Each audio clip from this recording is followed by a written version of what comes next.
Good morning বন্ধুরা, আপনাদের সকলকে জানাই শুভ রথযাত্রা। আপনারা নিশ্চয়ই আপনাদের বাড়িতে রথ এরকম সাজিয়েছেন।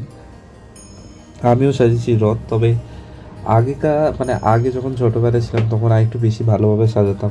তখন এরকম হতো যে এক দুদিন আগে থেকে সব কিছু প্ল্যানিং হচ্ছে, কীভাবে সাজাবো, কীরকম কী করব। এখন হয়তো সেই জিনিসটা আর হয়ে ওঠে না, বাট যেহেতু আমরা ছোটোবেলা থেকে করতাম তো প্রতি বছর হয়, তাই কারণে প্রতি বছর করা উচিত। সেই হিসাবে ছোটোখাটো অল্পের হিসাবে করতাম। আর আমার পুরোনো রথটাও নেই আর সেটা, আগে আমাদের অ্যাকচুয়ালি দোতলা হিসাবে একটা রথ ছিল, তো সেই রথটা এখন নেই। সেটা খারাপ হয়ে গেছে, কারণ সেটা অনেক পুরনো আমাদের ছোটোবেলাকার সময়। এটা এখন একটা নতুন রথ, যেহেতু প্রতি বছর করতে হয় তাই কারণে করি। কিন্তু আগে যে এক্সাইটমেন্টটা একটু বেশি ছিল, ঠিক করে সাজানো, খেতে দেওয়া, পুজো করা, তারপর সব কিছু হয়ে গেলে শেষে আবার টুনি লাইট দিয়ে সাজানো, তো অনেক কিছু স্মৃতি জড়িয়ে ছিল।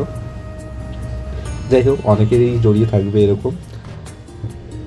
তো আপনাদের কীরকম রথ কাটলো অবশ্যই কমেন্ট করে জানাবেন, আর ভিডিওটা ভালো লাগলে অবশ্যই সাবস্ক্রাইব করে পাশে থাকবেন।